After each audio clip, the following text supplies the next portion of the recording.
Welcome to the Millionaire Next Door podcast with Robert Curtis, CFP accredited investment fiduciary from Signature Estate and Investment Advisors. In this podcast, we help successful wealth accumulators like you looking to transition to a work-optional lifestyle by helping you build strategies for growing and maintaining your wealth. Robert draws from years of experience and fiduciary responsibility and interviews guest experts to help you build reliable strategies to grow and maintain your wealth. Now, on to the show. Well, hello, everyone, and welcome back to another episode of the Millionaire Next Door podcast. I'm so delighted you're here today. We have a guest I am really excited about. There's probably no one I have too much more respect or reverence for than my guest today, PJ Nestler. He's amazing. I'm going to cue him up and let him introduce himself in just a second. I would call it a little bit different than the typical things we talk about on this podcast. But one commonality is within my practice, we talk a lot about the processes. So one of the things I refer to is 7 pillars, 1 process. We obviously have investment management, comprehensive financial planning being a verb, risk management, but there's several pillars and we have a defined process. It's objective, it's unemotional, it's rules-based. That really guides all my interactions, and it's super helpful to have a process kind of like an instrument trained pilot, as opposed to somebody flying by guessing at what they're doing. So PJ was with XPT Life. I'm going to dive into that a sec. They have a process too, really kind of 5 pillars that I think are just really been super impactful in my life, dealing with movement, recovery, refueling, breath work, and connecting with folks. We got to meet up, fortunately, in Alta, Utah, about a month ago. It was super dynamic. I learned a ton about some of my own limiting beliefs and how to overcome them, and the whole experience has been fantastic. But I've been sort of engaged with their process for, I don't know, sometime since the start of COVID, and it's been immeasurably helped my life and all the things I work on. And I just wanted to share that resource because I found it really, really powerful. So there's a super long-winded intro, PJ. Let me turn it over to you, have you introduce yourself, and go ahead and just launch right into some thoughts, please. Yeah, thank you very much for the kind words. I think, as you mentioned there, my role at XPT, I'm the head of performance at XPT, and I've been doing that for 8 years now. My background is in human performance in general. I've been doing this my entire professional career, as well as before that, starting off as a personal trainer when I was a teenager. And then I've worked my way through the fitness industry in the strength and conditioning world. So I spent most of my professional career training athletes. I was a strength and conditioning coach at the collegiate level, and then I ran a handful of sports performance training centers here in Southern California, where we worked with a lot of collegiate, professional, Olympic athletes, as well as youth athletes and, general population, that people just looking to improve their performance overall. But I think that word performance really, that's been a part of my title since I got into this profession. It's always been director of performance, head of performance. Human performance is really where my specialty is and where my passion lies. And I don't use the word trainer often because I think that puts the thinking kind of within a bucket of people's fitness. And really, the clients that I interact with, the people that I work with, they're looking to optimize performance across every area of their life. And really, that's what I do, is I help put the pieces together. And you mentioned the 5 pillars of XPT, which I'm sure we'll dive into a little bit. And really, those are 5 pillars. Those are what we believe are the 5 pillars of high performance or human performance. So they're not specific to XPT. They're just the areas we emphasize within XPT because we're looking to help people create this kind of extreme balance across all these areas that will ultimately impact your performance, no matter how you define that term. And that's I think something to start off with is people hear my background and they think that what I talk about only applies to elite athletes. And the reality is most of the humans that I've interacted with in the last 5 to 10 years haven't been athletes at all, or recreational athletes, but most of them are looking to just perform better in their day-to-day lives and their jobs as husbands, wives, fathers, mothers. They're looking to really just elevate every area of their life. And that's really where I specialize, is helping to identify what the the performance anchors are in the different areas that are holding them back, and then help them put the pieces together to move forward. Yeah, wow, that is giant. You said so much there that resonated with me. I'm not an elite athlete, but I followed a lot, and through this process, I feel like I'm in your coaching kind of been able to adopt a few of those practices that they use on a regular basis to increase my performance, to be a better husband, a better father to my kids. Certainly as a professional, to be a better financial advisor. People hear the term performance. A lot of folks are just focused on their portfolio, is what's the performance? Did it do this much percentage? That's all important. But I can tell you, I've done this close to 28 years now. And certainly with the onset of COVID came around, there was a big pause, and there was a lot of real thought toward, a lot of it's the bedside manner, hearing people, really helping them, connecting them. It's pretty easy. And we're so deep in the weeds on a technical level, and that's assumed.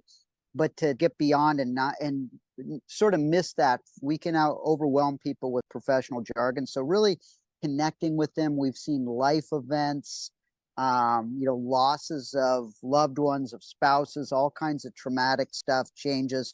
So really to be better and to constantly be sort of a better version of myself, or better able to listen, has been hugely, and some of those pillars I rely on every day, all the time. And you've made me aware of them and give me a framework for working around them. So back to you, but boy, those are, I'm using it to be better at all those. And I feel it's been highly impactful and probably picked up my performance substantially. And that's been wildly satisfying with respect to personal growth and just seeing better outcomes. I don't know that every one of the clients that they all get that. Maybe they get that they're having a positive experience, but they may not be aware of all that training, all that effort, all that constant. We're really good at what we do, but we're constantly trying to bring it to another level. We're not just satisfied with the way things are.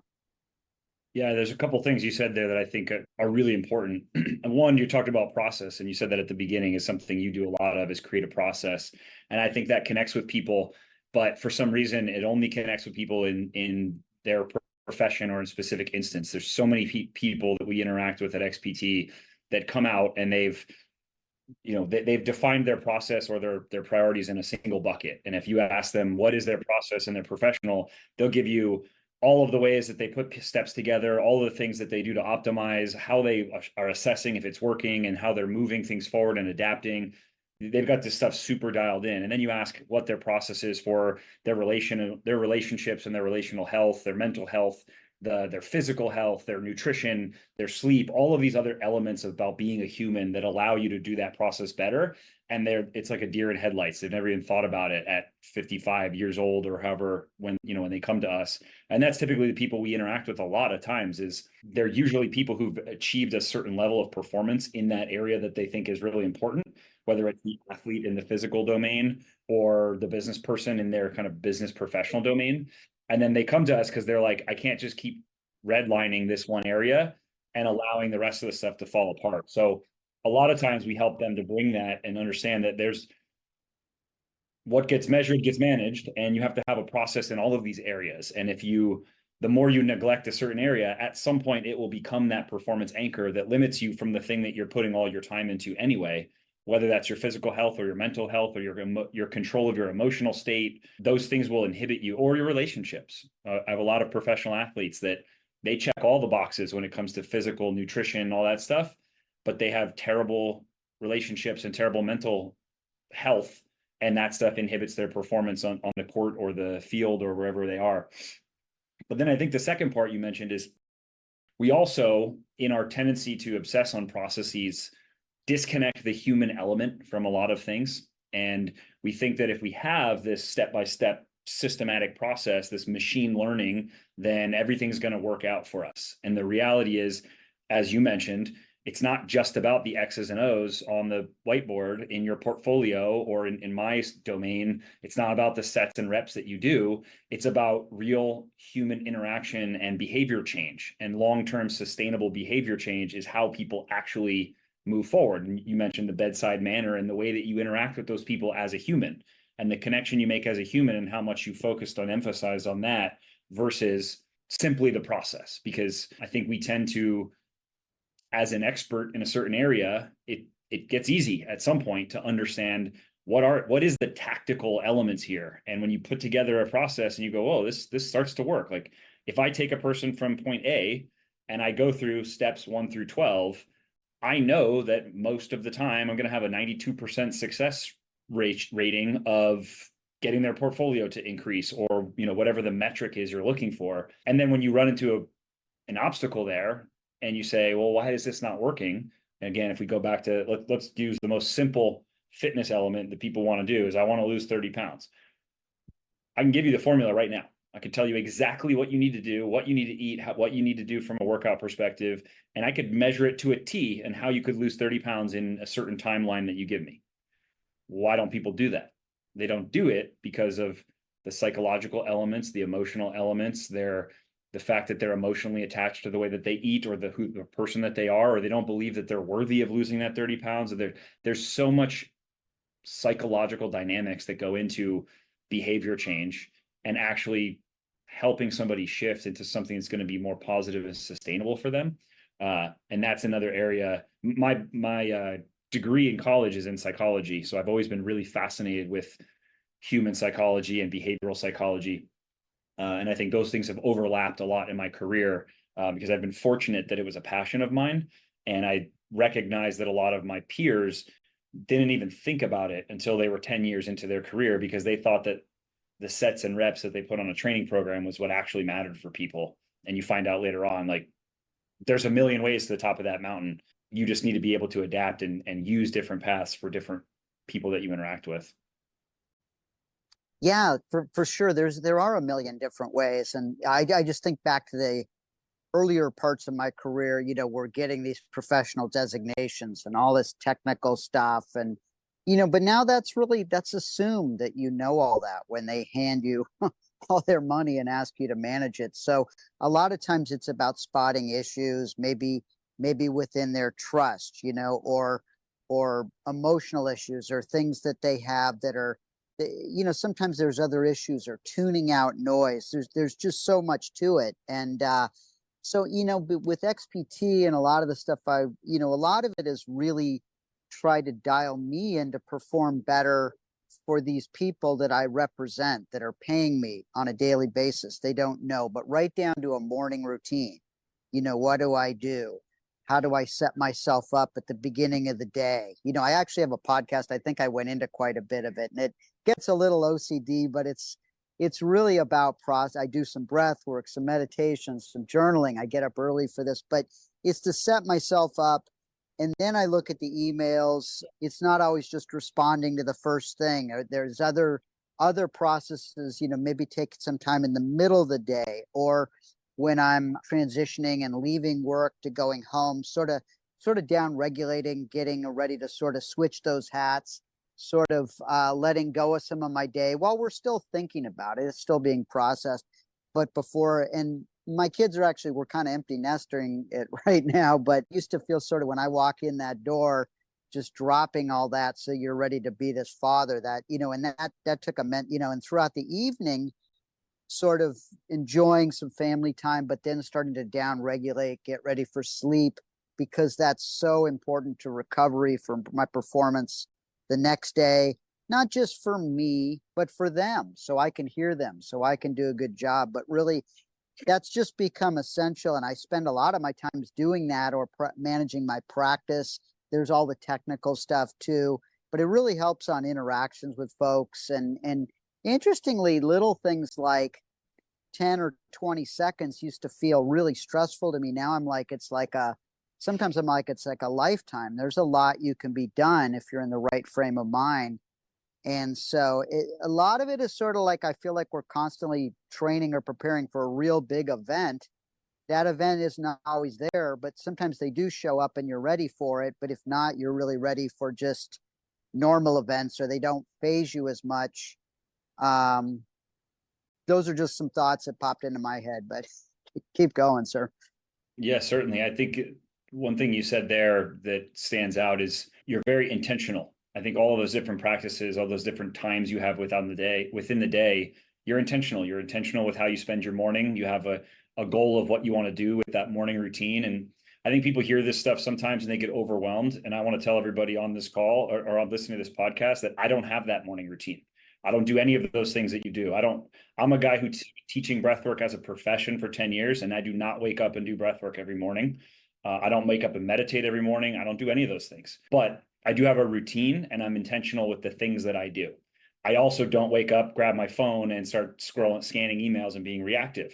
So I have a different routine that I do that helps set me up for the day, and I'm intentional with what I'm doing. And I also have the self-awareness to just be able to constantly assess, is this behavior, this thing that I'm doing, serving me or not?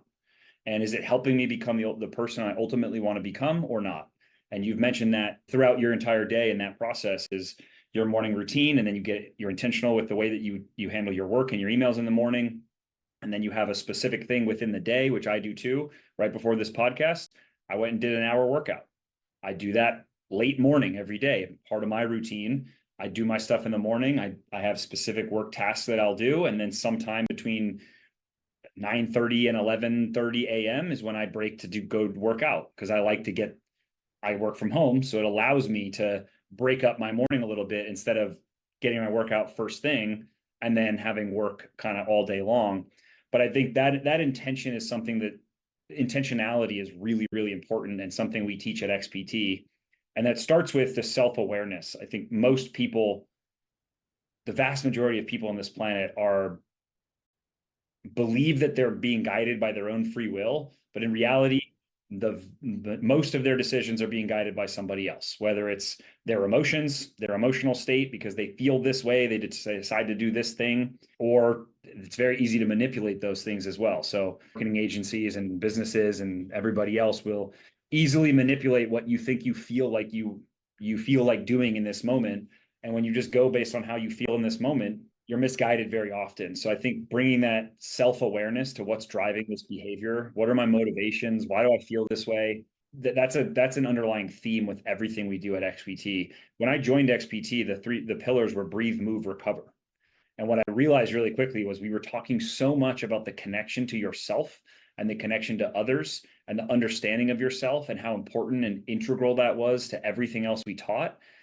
We had to, that was a pillar in itself. It wasn't just something we talked about. And that's what I recognize a lot, is like helping people to understand who they are, where they fall on these different spectrums of measurement in all things. Are you someone who tends to push yourself way too hard and is way too tough on yourself? If so, then you need to understand that, so you're somebody who needs to rely a little bit more on recovery and down regulation breathing and understanding your emotional state, and purposefully put things into your schedule that are going to balance that out. Or I see a lot of this with XPT, because we get a lot of those hard charging people, but then you get other people who come to XPT and they're attracted to all the recovery stuff. And they're like, oh, I just want to, I need a sauna, and I need an ice bath, and I need to do breath work, and I need to meditate. And I'm like, but you don't train hard. So you don't need all of those recovery modalities if you're not training hard. You don't need to measure your HRV if you don't train. That's the important metric. So you got to understand where you are on that spectrum, so you can force yourself to kind of lean in or lean out on different things. So when you develop that self-awareness with the intention of bringing some purposefulness to everything that you do, the next step you run into really quickly is, okay, now I'm lost. I recognize that every time on my way home from work, I'm emotionally volatile. I'm always pissed off about people cutting me off. I'm always frustrated with this. And then I don't show up well for my family at the end of the day.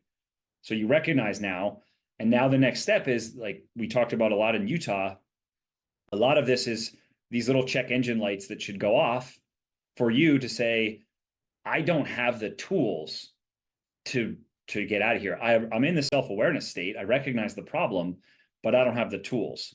And that's the second part of what we do a lot of at XPT. We have the tools across every one of these areas to help you say, here's what's important now based on where you are. Here's what to ignore.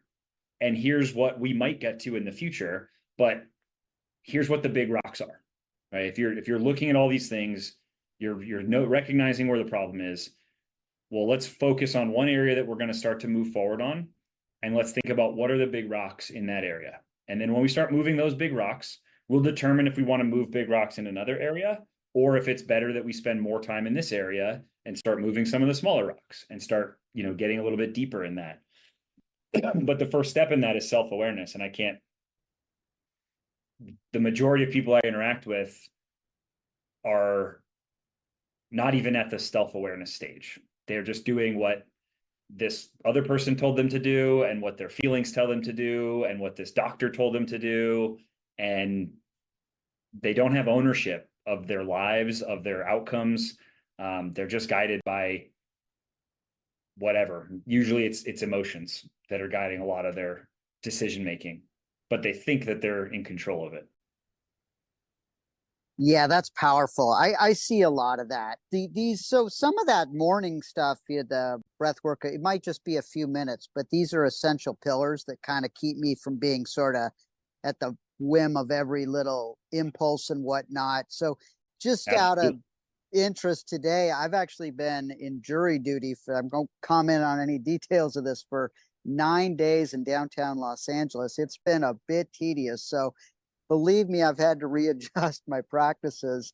There'll be some workout and move. Well, a lot of my workout got sort of short circuited, or it'll happen later in the evening, but it's, made me had to adjust things, but really just to have that balance, but some of these essentials, I am really lucky. I feel like what I do for a living, I don't even have to do it anymore.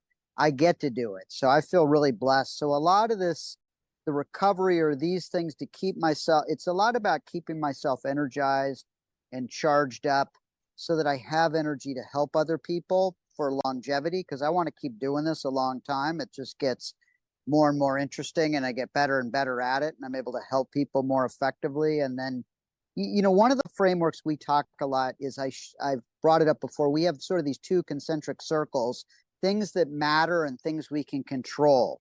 And where those two sort of overlap, if you think of two rings, they're both important, but if they don't overlap, like they matter, but they're out of our control, we're not going to focus so much on it. So I think you said some things that resonated with that, but the tools, do you want to delve into a few of the tools, or where would you like to go next? Because this is great. Yeah, anywhere you like. Yeah. We can dive into tools. I think the question I would have is, what the tools are just a part of the process in any of those categories. So if we said, when people come, I think I'll give you a kind of a simple overview of the process. And you saw some of this at XPT camp in Utah, but a truncated version. And we even, at our experiences, which are 3 days, we even have a truncated version there, because 3 days is not enough time for people to really go through all of this. But we call it the experience, because we want you to experience a lot of different stuff. And the intention I set from the beginning is, we're going to throw a lot of stuff at you. We're going to do a lot of things physically. We're going to challenge you physically, mentally, emotionally. We're going to give you information about psychology and performance and nutrition and all of these other elements. And it's your opportunity to just take in what you can and recognize the things that stand out as low-hanging fruit. So maybe if I mention self-connection and what kind of practices you have in that area, and you're like, oh, I don't do anything there. And when I start talking about, when I give a talk like the talk that you were at about mindset in Utah, if all of that stuff resonates to you and you recognize that you've never even thought about those things, that's your opportunity to start diving in. And then when you recognize that, then we have tools in each of those categories. But if you want to give some examples of tools, I'm happy to do that if there's a specific category. Not so much. One that jumped out at me that was definitely impactful for me, one of the things you guys were trying to throw at us, right? You throw a bunch of stuff, and so certain things stick. Which are the big rocks that maybe need to be moved. So there was this, you talked about some strategies or conceptually around overcoming limiting beliefs. Now, I had some self-awareness that I probably have a number of limiting beliefs like we all do. I don't know that I was exactly aware of them, but I wanted to give you a couple of quick examples, or one of the things I found most impactful about the whole experience. Um, we were doing a lot of things. I was anxious to experience it all and kind of take it all in and see what came up. One of the things to let people know, there was sort of an elite, world-class trail runner at the event. And we were here at Alta, Utah, and we had just come in, and there was we're at 8,000 feet, and there was running up a trail. And I actually move pretty well, and I'm pretty fast and pretty agile, but I've always said I'm not a runner. I wish I was a runner, because all you need are some shoes and it's really minimalist and you just go. Well, so I was debating not participating in this and doing some other things. And you guys pointed out to me pretty quickly, okay, there's a limiting belief right there. You just said you're not a runner. And so I was kind of like, oh, God, they got me. So I ended up participating in the event with the elite, what was he, a trail runner. It wasn't always just going full out. There was a lot of pausing and talking about technique and things that I found were really cool.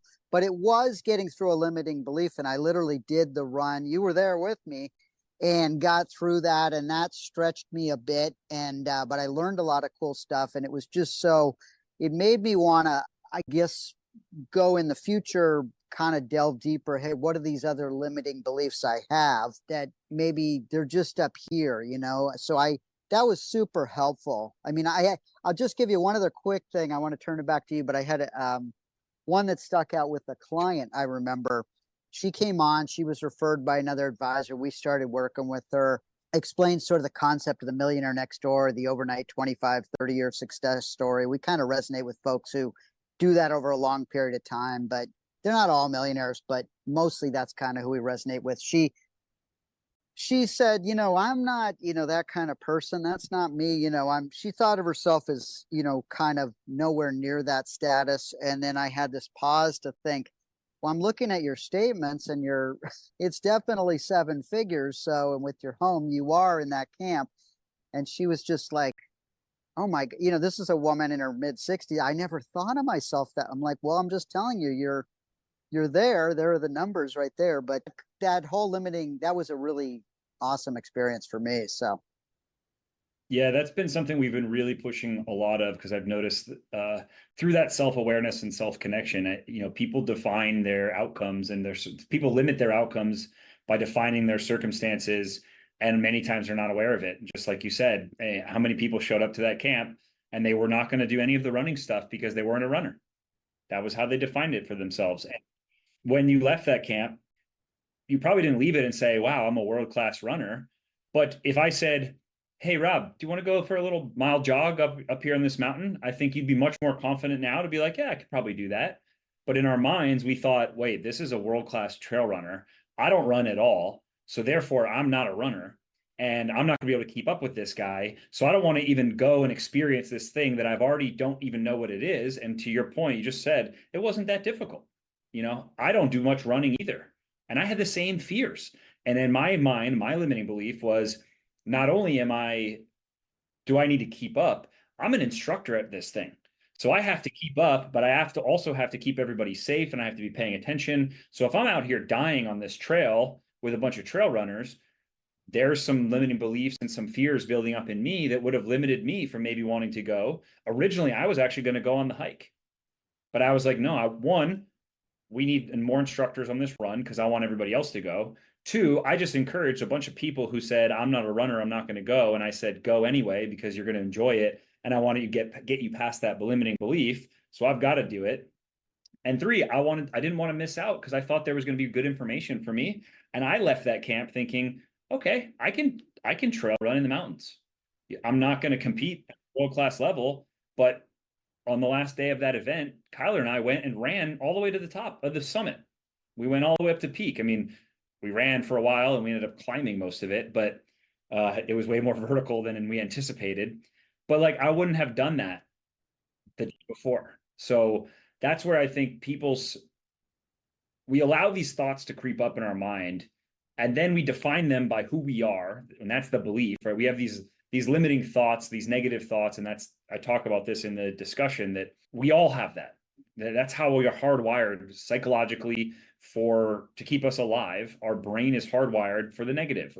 If I look up and I see a huge mountain, I go, I think I'm going to climb up that. My brain is instantly going to go, there's no way I can do that. I'm not prepared for that. That looks way too high and it's kind of dangerous and it's getting late in the day. And what if it's raining and then I don't have the equipment?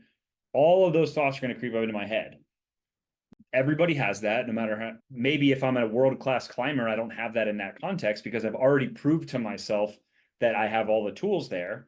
But everybody has those kind of negative thoughts that creep up because that's there to keep us alive so we don't do crazy dangerous things and then die. So I think that's one for people to recognize that. And we have that rewire process that I took you all through, the journaling exercise, which we can kind of talk briefly on if you'd like. But this is step one of that rewire process, is recognizing the negative thoughts. And we do this by putting people in situations where we know that's going to happen.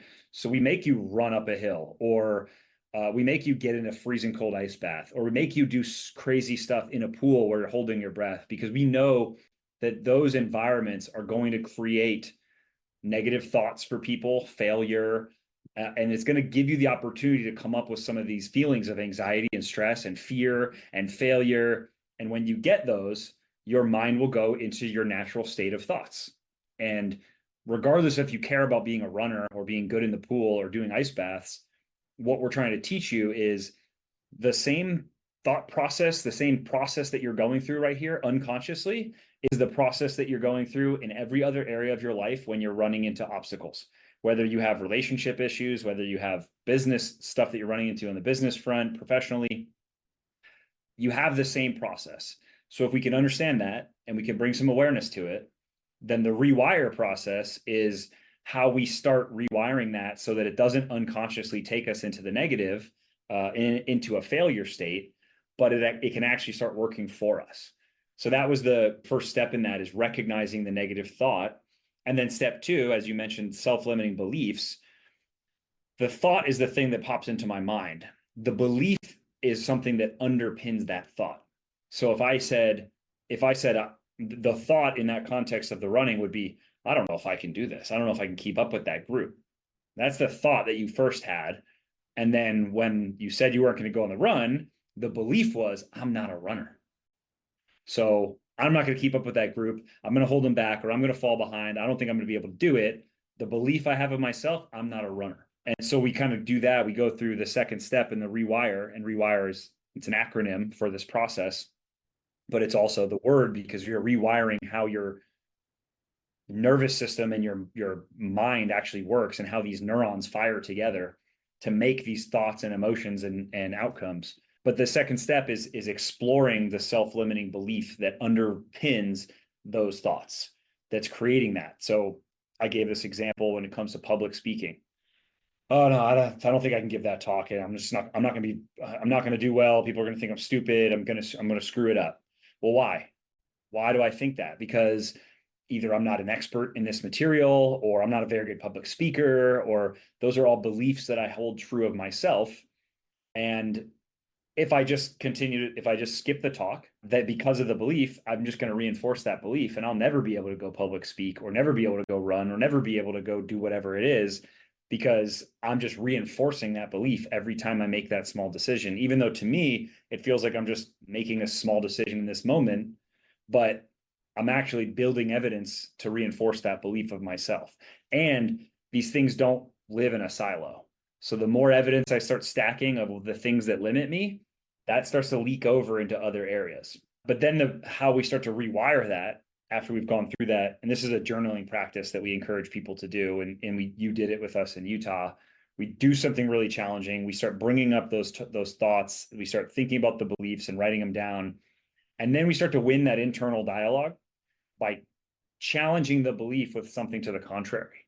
If I said, I'm not going to be able to do this, I think I'm going to screw this up, I'm not a very good public speaker, maybe I have an example in my mind of when I actually maybe I give sermons at my church every weekend, but it's not my career, but I'm out there talking to people at church in front of 60 people, and I do that no problem. Or I'm out there coaching football, and I can talk in front of this group of 20 kids but for some reason in front of 10 of my peers, I can't do it. So I'm just starting to look for evidence to the contrary and say, well, yes, I actually, is there anything I have in my past that would actually disprove that belief? This is where doing really difficult things helps you, like putting yourself in challenging situations, doing things that are hard, leaning into discomfort. Because the more often that you do that, the more evidence you're going to have, because you may not have evidence that you're a good public speaker.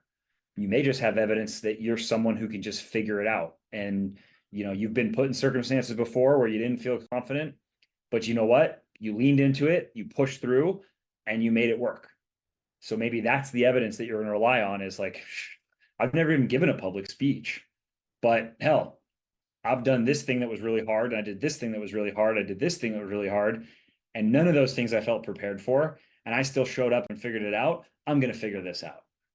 So you start to think back on that evidence that you've piled up. And the more that you can lean in and do difficult things physically, mentally, emotionally, things that really push you outside your comfort zone, the easier it'll be to find evidence, because you'll have it. And this is something, I gave these examples. This is relatively easy for me to do because this is how I live my life. I am regularly forcing myself to lean into things that are difficult for me to prove that I have the toughness to get through tough situations, that I have the problem solving skills to get through complex situations, that I have the discipline to stay consistent with things.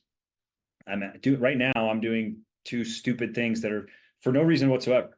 I cut candy out of my life completely. I'm someone who used to overeat a lot of candy. I haven't had any candy since April, just because I noticed that I was eating candy all the time. And I was like, I'm going to practice my discipline and just not eat it. And I didn't even put a timeline on it, because I knew that if I say I'm not going to eat candy for 30 days, no problem. I could do that.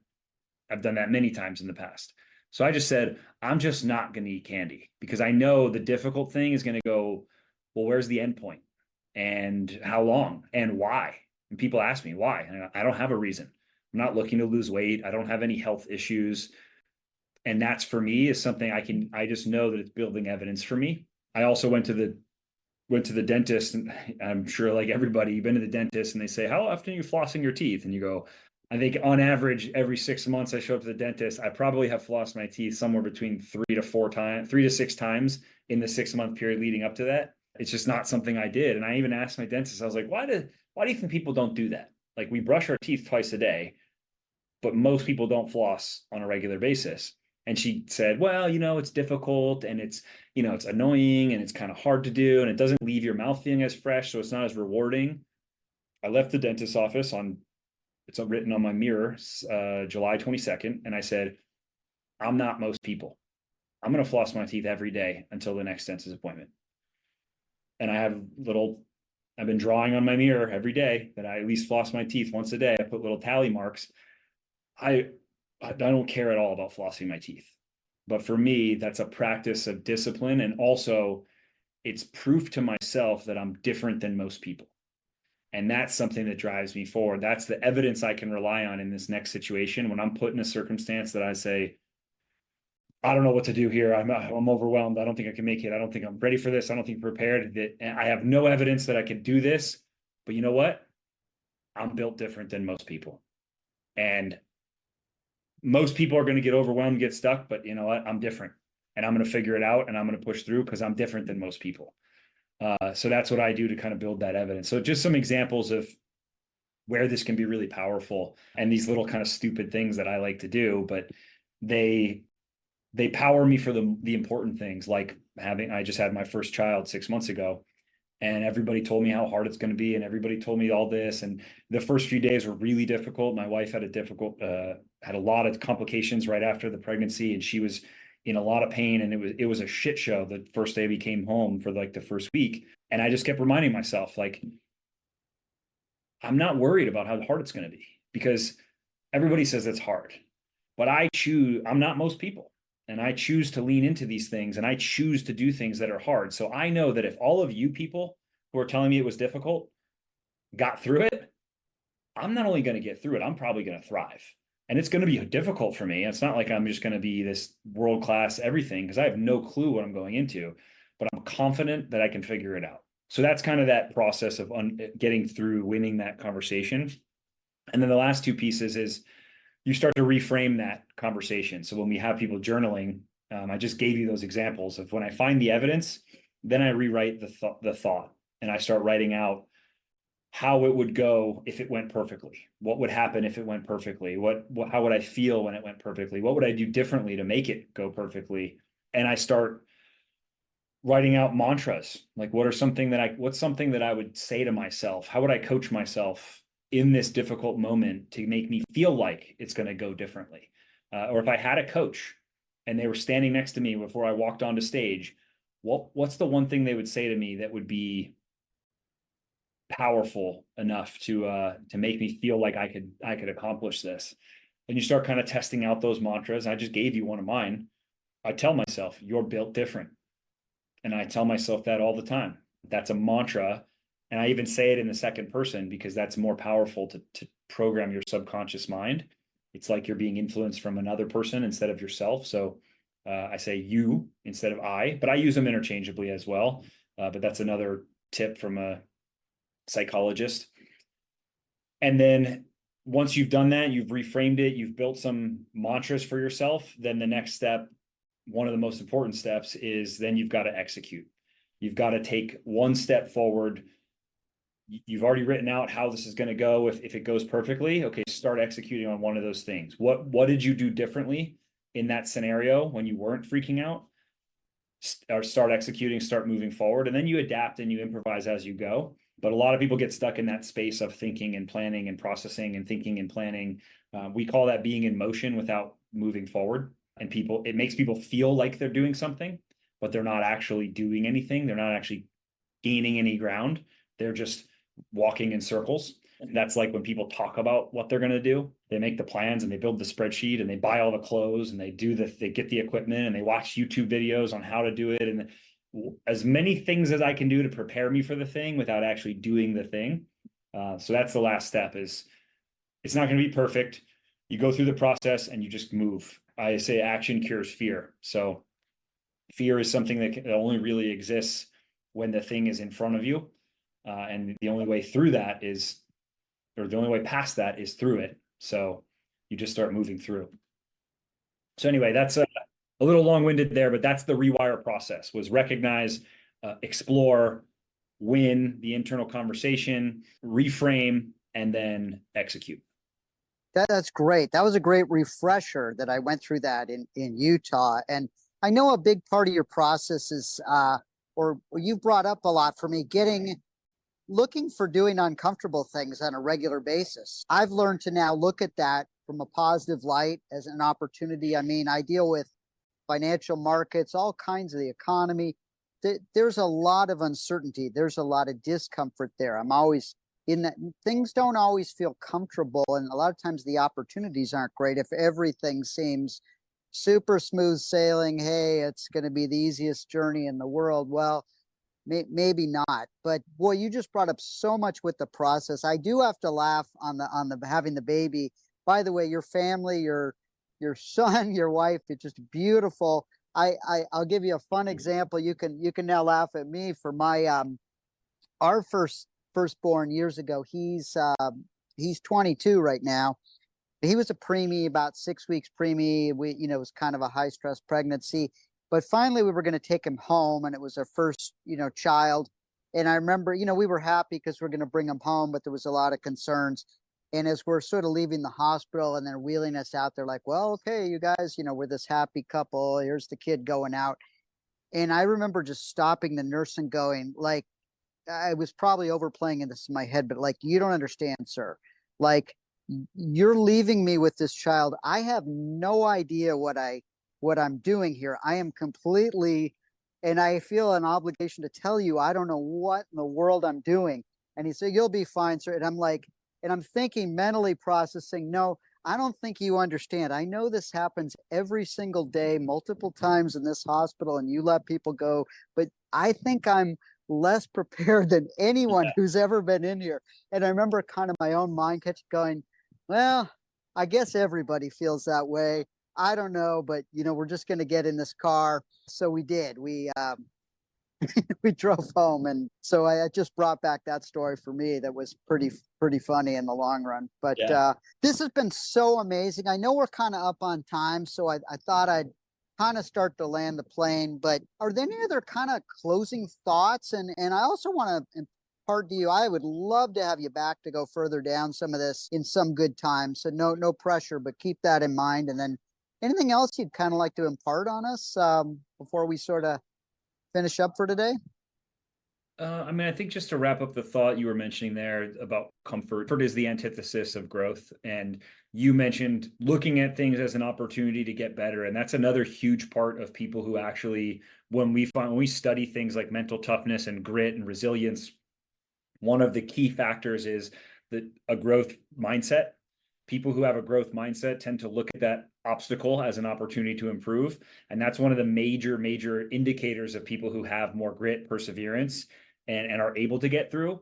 Is people with a fixed mindset tend to break down super easy because they get stuck in this and they fester on the stress and the discomfort of the situation instead of, man, this sucks, but this is going to be an opportunity for me to figure out and navigate a way through this suck. And that's an opportunity for me, and I'm going to grow and I'm going to get better. And I'm going to, that mindset, I think, is something critical to people, and something we really try to instill in people that come to XPT. And I think we're fortunate. Most of the people who come to XPT are at least somewhere in that space, because you don't sign up, you don't pay a ton of money and come out to a 3-day experience where we're going to try to drown you in a pool and put you in an ice bath and all this crazy stuff if you don't at least have some sort of growth mindset. But I think most people, unfortunately, are stuck in that space. So I encourage people to definitely go read the book, The Comfort Crisis. I think that's one of the best books out there for just understanding a lot of what we just talked about, but really just getting that, like, discomfort doesn't mean just going and doing really hard workouts. Being bored is a form of discomfort, and leaning into boredom. And, they'll go into a lot of that in that book, of just the benefits that you can receive from recognizing that your body is naturally going to seek comfort, your mind, your emotions, the thing that you want to do, like the thing you instantly feel like doing, most of the time is not the thing that's going to serve you. So when you can develop that awareness and say, hey, sometimes I'm going to give in and I'm going to eat 2 chocolate bars and I'm going to sit on the couch and watch 3 hours of Netflix back to back to back instead of any of the other things I could do, like, that's okay. But recognize where you are on the spectrum. And if that's the choice you make most of the time, this comes from another book called Atomic Habits, where he talks about when you create behavior change, you have to win the majority of the votes. So every action, every thought, every behavior is a vote towards the person you'll ultimately become. And just think about, that's the way I think about it, is like, man, I didn't have an opportunity to eat anything today. So you know what? Today is going to be an opportunity to prove to myself that I can function with no food. And I'm not going to eat anything, but I'm not going to go into the day bitching and moaning about how much I haven't eaten and I'm hungry and I'm tired and I can't think because I haven't eaten. I'm going to show up and I'm going to actually have the best day of work and the best workout. And I'm going to show up the best of my partner, and I'm not going to be hangry and be annoyed. And at the end of the day, I'm going to go, wow, that was an opportunity to prove to myself that I am not so emotionally volatile or physically volatile that, like, the fact that I didn't eat breakfast this morning can throw my whole day off. I actually can show up, and I've done this before too, or I fasted for 4 days just to prove to myself that I could do it. And I was like, I'm not going to do this and like lay on the couch and suffer. I'm going to do this and thrive for 4 days just to show myself that every time I feel a little hungry in the middle of the day and a little lethargic, and I go, oh, it's probably because I didn't have a good lunch. Nah, that's bullshit. That's me, my mental weakness creeping in. So that's what I encourage people to do, is look at that discomfort as an opportunity for growth. Definitely read The Comfort Crisis. And, people who are interested that have connected with stuff we've talked about, we have tons more of this material throughout XPT, whether it's through our social media, through our digital app, obviously at our experiences and our events, and which we'll be launching a lot more new ones similar to the camp that you went to next year. So a bunch more opportunities to come do some stuff in person, as well as some studios. So, really trying to get this message out. Obviously, we're building a business, but the reason I'm so passionate about it is because the things that we're sharing, even through like really simple interactions, can really change people's lives and change the course of their life way outside of their physical fitness. And that's why I'm really, really passionate about sharing it. Oh, thank you so much. I give a huge amen to what you just said. You know, the growth versus the fixed mindset. I wasn't even so much aware. Everybody kind of comes in from a different space, but looking at those opportunities, and you completely nailed it, PJ, because I typically, to close out, ask people for a couple of book recommendations or things you're reading just to pull from different, you've just gave some incredible ones. So thank you so much for being here and sharing this. I hope the listeners will take something out of this, maybe look a little deeper, raise some thoughts. This is just great stuff. Would love to have you back. I really, really appreciate your time. So thank you so much. Really appreciate it. It's always good to connect with you. Thank you for inviting me on. And anybody who's made it this far in the podcast, really appreciate your time and attention listening to this conversation. And hopefully you found some stuff to be valuable that you can go apply to your lives. Great. Thanks, everyone. Make it a great day.